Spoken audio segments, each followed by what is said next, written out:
இன்னைக்கு நிலைமைக்கு பார்த்தீங்கன்னா எல்லாருமே டிஜிட்டலாக மாறிட்டு வரோம். ஸோ எல்லாம் கூகுள் பே ஆயிடுச்சு, ஃபோன்பே ஆயிடுச்சு.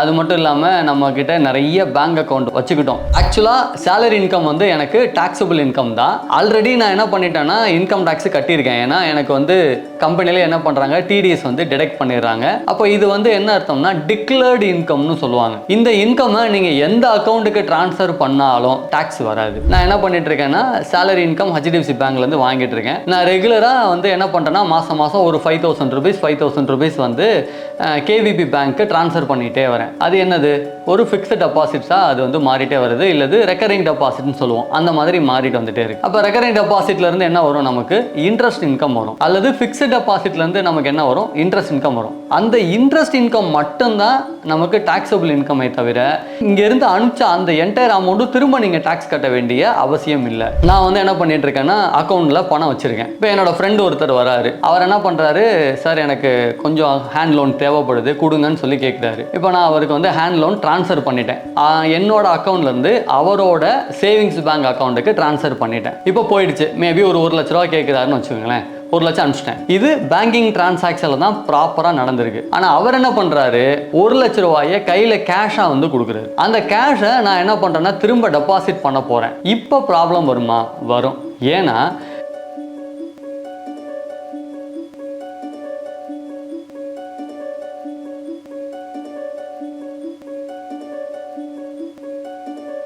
வெல்த் கஃபே தமிழ் நேயர்களுக்கு மணிமாறன் கதிரேசனின் அன்பு வணக்கங்கள். இன்னைக்கு நம்ம பார்க்க போகிறது என்ன அப்படின்னு பார்த்தீங்கன்னா, நான் இருக்கேன். நான் ஒன்றுக்கு மேலே 2-3 சேவிங்ஸ் பேங்க் அக்கௌண்ட் வச்சிருக்கேன். இப்படி வச்சுக்கலாமா? இது ஃபர்ஸ்ட் கொஸ்டின். ரெண்டாவது கொஸ்டின், அந்த மாதிரி நான் பேங்க் அக்கௌண்ட் மெயின்டைன் பண்ணும்போது என்னுடைய டிரான்சாக்ஷன் ஒரு பேங்க் டு பேங்க் டிரான்சாக்ஷனோ இல்லை கேஷ் டு பேங்க் டிரான்சாக்ஷனோ எப்படி இருக்கணும், எப்படி இருந்தால் நல்லது, எப்படி இருந்தால் நமக்கு நிறையா இஷ்யூஸ் வரும், ப்ராப்ளம்ஸ் வரும் அப்படிங்கிறத பற்றி இந்த வீடியோவில் ஃபுல்லாக பார்க்க போகிறோம். இன்னைக்கு நிலைமைக்கு பார்த்தீங்கன்னா எல்லாருமே டிஜிட்டலாக மாறிட்டு வரோம். ஸோ எல்லாம் கூகுள் பே ஆயிடுச்சு, ஃபோன்பே ஆயிடுச்சு. அது மட்டும் இல்லாமல் நம்ம கிட்ட நிறைய பேங்க் அக்கௌண்ட் வச்சுக்கிட்டோம்.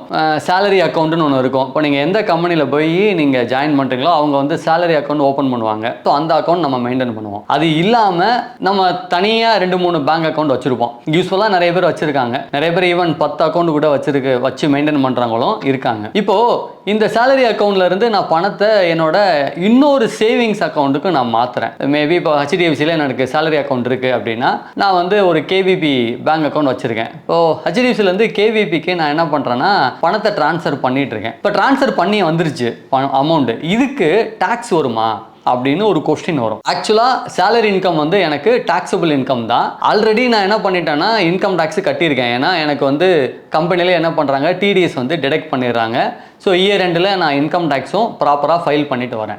அப்போ இது என்ன அர்த்தம்னா டிக்ளேர்டு இன்கம்னு சொல்லுவாங்க. ஸோ டிக்ளேர்டு இன்கம்னா என்ன அர்த்தம், ஆல்ரெடி நான் அதுக்கு டேக்ஸ் கட்டின இன்கம். இந்த இன்கம்மை நீங்கள் எந்த அக்கௌண்ட்டுக்கு ட்ரான்ஸ்ஃபர் பண்ணாலும், நீங்கள் 2 அக்கௌண்ட்டாக இருக்கலாம், 3 அக்கௌண்ட்டாக இருக்கலாம், 4 அக்கௌண்ட்டாக இருக்கலாம், நீங்கள் கொஞ்சம் கொஞ்சமாக பிரித்து ஒவ்வொரு அக்கௌண்ட்டில் கூட நீங்கள் என்ன பண்ணியிருக்கலாம்னா ட்ரான்ஸ்ஃபர் பண்ணியிருக்கலாம். இப்படி எந்த அக்கௌண்ட்டுக்கு ட்ரான்ஸ்ஃபர் பண்ணாலுமே டேக்ஸ் வராது. ஏன் அப்படி பண்ணுறாங்க? இப்போ நிறைய பேர் பார்த்தீங்கன்னா இந்த இன்வெஸ்ட்மெண்ட் போகிறவங்க அவங்களோட பிளானிங்லாம் பார்த்தீங்கன்னா இந்த அக்கௌண்ட் மியூச்சுவல் ஃபண்ட்ஸுக்கு, இந்த அக்கௌண்ட் ஷேர்ஸுக்கு, இந்த அக்கௌண்ட் என்னோட ஸ்கூல் பசங்களுக்கு ஃபீஸ் கட்டுறதுக்கு இப்படின்னு சொல்லி பிரித்து வச்சுருப்பாங்க. ஸோ சேலரி வந்தவொடனே என்ன பண்ணுவாங்கன்னா அந்த அக்கௌண்ட்லேருந்து இந்த அக்கௌண்ட்டுக்கு ட்ரான்ஸ்ஃபர் பண்ணிகிட்டே இருப்பாங்க. ஸோ எவ்ரி மந்த் அந்த மாதிரி பண்ணுவாங்க. இது ஒவ்வொருத்தவங்களோட பாலிசி. சில பேர் ஒரே அக்கௌண்ட்லேருந்தே எல்லாத்தையுமே பண்ணுவாங்க. அது அவங்களோட ஐடியா. ஸோ டிபெண்ட்ஸ் அப்பான் ஒவ்வொரு இண்டிவிஜுவலை பற்றி மாறும். இப்போ நான் இந்த சேலரி அக்கௌண்ட்லேருந்து இந்த 4 அக்கௌண்ட்டுக்கு நான் ட்ரான்ஸ்ஃபர் பண்ணுறதுனால டாக்ஸு எந்த விதத்துலையும் வராது. சார் நான் 3 அக்கௌண்ட்டு அதிலிருந்து இன்ட்ரெஸ்ட் இன்கம் வருதே. இப்போ ஃபார் எக்ஸாம்பிள்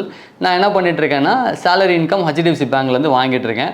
நான் ரெகுலராக என்ன பண்ணுறேன்னா மாதம் ஒரு 5,000 rupees கேவிபி பேங்க்கு ட்ரான்ஸ்ஃபர் பண்ணிகிட்டே வரேன். அது என்னது, ஒரு ஃபிக்ஸ்டு டெபாசிட்ஸாக அது மாறிட்டே வருது. இல்லது ரெக்கரிங் டெபாசிட்னு சொல்லுவோம். அந்த மாதிரி மாறிட்டு வந்துட்டே இருக்கு. அப்போ ரெக்கரிங் டெபாசிட்லேருந்து என்ன வரும், நமக்கு இன்ட்ரெஸ்ட் இன்கம் வரும். அல்லது ஃபிக்ஸ்டு டெபாசிட்லேருந்து நமக்கு என்ன வரும், இன்ட்ரெஸ்ட் இன்கம் வரும். அந்த இன்ட்ரெஸ்ட் இன்கம் மட்டும்தான் நமக்கு டாக்ஸபிள் இன்கமே தவிர இங்கேருந்து அனுப்பிச்ச அந்த என்டையர் அமௌண்ட்டு திரும்ப நீங்கள் டாக்ஸ் கட்ட வேண்டிய அவசியம் இல்லை. அப்போது ஒன்ஸ் அது இன்வெஸ்ட்மெண்ட்டாக போகுது அப்படின்னா அதிலிருந்து வரக்கூடிய வருமானத்துக்கு மட்டும் திரும்ப ஒரு டிவிடெண்ட் வாங்குறீங்க அப்படின்னா அதுக்கான டாக்ஸ் மட்டும்தான் வருமே தவிர என்டையர் இன்கமுக்கு வராது. இப்போ இன்னொரு சினாரியா சொல்கிறேன்.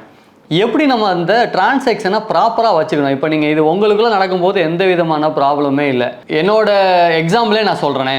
ஸோ இப்போ நான் வந்து பார்த்தீங்கன்னா ஒரு 12 சேவிங்ஸ் அக்கௌண்ட் வச்சுருக்கேன். எதுக்காக வச்சுருக்கேன் அப்படின்னு பார்த்தீங்கன்னா, இப்போது இஎம்ஐக்காக, இப்போ என்னோட ஹவுசிங் லோன் இஎம்ஐ இருக்குது, 2 வீட்டோட ஹவுசிங் இஎம்ஐக்கு தனித்தனி அக்கௌண்ட்டில் வச்சுருக்கேன். ஸோ அப்போ நான் என்ன பண்ணுவேன்னா, என்னுடைய வருமானத்திலிருந்து அந்த 2 அக்கௌண்ட்டுக்கு நான் ட்ரான்ஸ்ஃபர் பண்ணுவேன். அது மட்டும் இல்லாமல் இப்போ நான் வந்து எஸ்ஐபி பண்ணுறேன் அப்படின்னா அது ஒரு தனி அக்கௌண்ட்டில் வச்சுருப்பேன். பசங்களுக்கு ஸ்கூல் ஃபீஸ் கட்டுறேன் அப்படின்னு சொல்லிட்டு அதுக்கு தனியாக வச்சுருப்பேன். ட்ராவல் எக்ஸ்பென்சஸ் அப்படின்னு சொல்லிட்டு மாதம் ஒரு அமௌண்ட் வந்து நான் அதுக்கு வந்து ட்ராவலுக்காக, ஸோ இரண்டில் நம்ம ட்ராவல் போகணும் அப்படிங்கிறதுக்காக நான் அதில் ஒரு சில அமௌண்ட்டை வந்து நான் சேவிங்ஸ் அனுப்பேன். அப்போது இது எல்லாமே வந்து பார்த்திங்கன்னா ஒரு சேவிங்ஸ் அக்கௌண்ட்டில் நான் ரிசீவ் பண்ணுற சேலரியோ இல்லை என்னோடய வருமானத்திலிருந்து இந்த மாதிரி ஒவ்வொரு அக்கௌண்ட்டுக்கும் நான் ட்ரான்ஸ்ஃபர் பண்ணிட்டுருக்கேன். அப்போ இந்த மாதிரி ட்ரான்ஸ்ஃபர் பண்ணும்போது ஏதாவது இன்கம் டேக்ஸ் பாதிப்பு வருமானா வராது. ஏன்னா இது எல்லாமே நான் இன்கம் டேக்ஸில் கட்டின டிக்ளேர்டு இன்கமாக தான் நான் என்ன பண்ணிகிட்ருக்கேன்னா அந்தந்த அக்கௌண்ட்டில் நான் ட்ரான்ஸ்ஃபர் பண்ணிகிட்ருக்கேன். பட் அதே நேரத்தில் ஏதாவது இப்போ நான் ஃபிக்ஸட் டெபாசிட்ஸ் போட்டுட்ருக்கேன் இல்லை ரெக்கரிங் டெபாசிட் போட்டுட்ருக்கேன்னா அதுலேருந்து வரக்கூடிய இன்ட்ரெஸ்ட் இன்கமையும் நான் என்ன பண்ணுறேன்னா இன்கமாக காட்டுறேன். ஸோ அப்போவும் எனக்கு வந்து என்ன கிடையாது,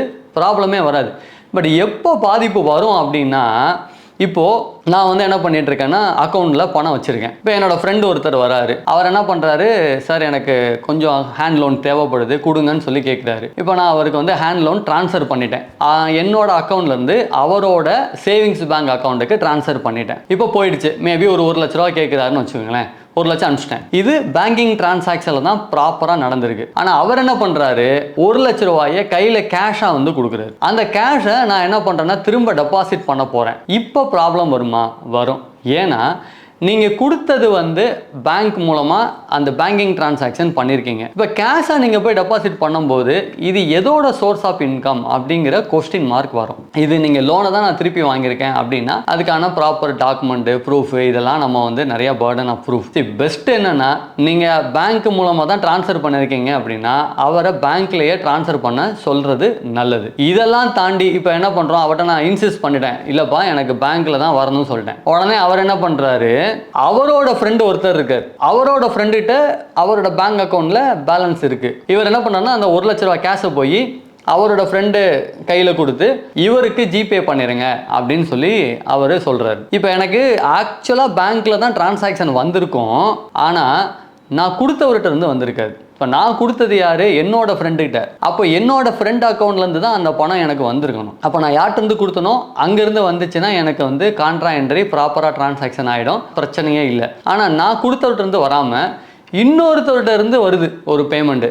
அப்போ இன்னொருத்தருந்து வரும்போது என்ன பிரச்சனை அப்படின்னு பார்த்தீங்கன்னா, அவர்கிட்ட இருந்து பணம் வருதுன்னா ஒன்றும் நீங்கள் சேல்ஸ் பண்ணியிருக்கணும், இல்லைனா சர்வீஸ் பண்ணியிருக்கணும். அப்போது இதோட சோர்ஸ் ஆஃப் இன்கம் என்ன அப்படின்னு கொஸ்டின் மார்க் வரும். ஸோ பொதுவாக நம்ம என்ன பண்ணோம்னா, நம்ம யாருக்கு பணம் கொடுக்குறோமோ அதை பேங்க்கில் கொடுக்கும்போது அவர்கிட்ட இருந்து அதே பேங்க் அக்கௌண்ட்டில் த்ரூ பேங்க் சேனலில் வாங்குறது தான் நமக்கு நல்ல விஷயம். இந்த மாதிரி பண்ண மாட்டாங்க நிறைய பேர். ஏன்னா நான் ஜிபே பண்ணிடுறேன், ஆனால் அவர் வேறு பக்கம் வேறு யார் மூலமோ ஜிபே பண்ணுறாரு. இது வந்து நிறைய நடந்துட்டு இருக்கு. ஸோ ஏன்னா என்ன பண்ண மாட்டாங்க, சில பேர் சோம்பேறித்தனமாக கையில் வந்து கேஷை பேங்க்கில் போய் டெபாசிட் பண்ணி நான் ஜிபே பண்ணமா அப்படிங்கிற ஒரு சுச்சுவேஷனு. இல்லைன்னா என்ன பண்ணியிருக்க மாட்டாங்கன்னா, நிறைய பேர் இந்த சிட்டுலாம் எடுப்பாங்க. ஸோ சிட்டு, இப்போ நம்ம லோன் வாங்கி கொடுக்குறோம், அவருக்கு சிட்டு பணம் வந்திருக்கும். இந்த சிட்டு பணம் வந்து பார்த்திங்கன்னா கேஷாக தான் நிறைய பேர் வாங்கியிருப்பாங்க. அதை எடுத்து இவர் வந்து என்ன பண்ணுவார், கையில் வந்து நம்மக்கிட்ட கேஷாக கொடுத்து டெபாசிட் பண்ண சொல்லுவார். ஸோ இந்த சுச்சுவேஷன்லாம் நமக்கு தான் பாதிப்பு வரும். ஏன்னா பேங்க் மூலமாக நீங்கள் பண்ணும்போது திரும்ப பேங்க் மூலமாகவே நடக்குது அப்படின்னா எந்த பாதிப்பும் வராது. பட் பேங்க் மூலமாக நீங்கள் டிரான்சாக்ஷன் பண்ணி திரும்ப கேஷாக நடக்கும்போதோ அல்லது கொடுத்தவர்கிட்ட இருந்து பணம் வராமல் வேறு யார் மூலமாகவோ உங்களோட அக்கௌண்ட்டுக்கு பணம் வந்து கிரெடிட் ஆனாலோ ப்ராப்ளம் தான். ஸோ அதனால் கவனமாக நீங்கள் வந்து இந்த மாதிரி டிரான்சாக்ஷன்லாம் செய்ய வேண்டியது நல்லது. அது மட்டும் இல்லாமல் இப்போ நம்ம என்ன பண்ணுறோன்னா, நிறைய பேர் இப்போ லோன் கேட்குறாங்க அப்படின்னோடனே வேகமாக நம்மளோட பேங்க் அக்கௌண்ட்லேருந்து கேஷை வித்ட்ரா பண்ணி நம்ம கொடுக்குறோம்.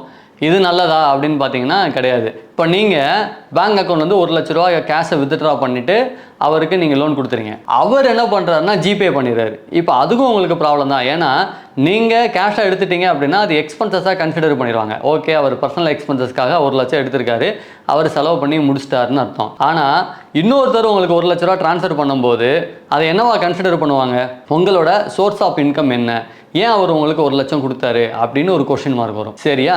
ஸோ அப்போ நம்ம லோன் கொடுக்கும் போதோ அல்லது லோன் கொடுத்ததை வாங்கும் போதோ கேஷ் டிரான்சாக்ஷனாக இருக்கிறது நல்லதில்லை. நீங்கள் லோன் கொடுக்கும்போது கேஷாக கொடுத்தீங்கன்னா இன்னொரு பிரச்சனையே இருக்குது.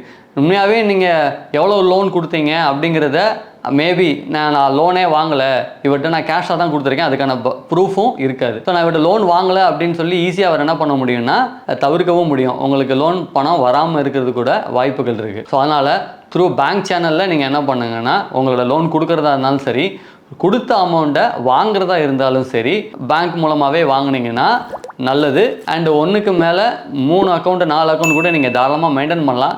பட் ஒன்லி திங் இஸ் உங்களோட பேங்க் சார்ஜஸ் அப்புறம் மினிமம் பேலன்ஸ் சார்ஜஸ் அதை பார்த்து மெயின்டைன் பண்ணுறது நல்லது. இதே மாதிரி இன்னும் நம்ம பேங்கை பற்றியோ இல்லை பேங்க் அக்கௌண்ட் மெயின்டைன் பண்ணுற டிரான்சாக்ஷன்ஸ் பற்றியோ இன்னும் நம்ம பல வீடியோக்களில் பேசலாம். நன்றி, வணக்கம். இந்த வீடியோ உங்களுக்கு பிடிச்சிருந்தா லைக் பண்ணுங்க, ஷேர் பண்ணுங்க, கமெண்ட் பண்ணுங்க. மறக்காம வெல்த் கஃபே தமிழ் சேனலை சப்ஸ்கிரைப் பண்ணிட்டு பெல் பட்டனை கிளிக் பண்ணுங்க.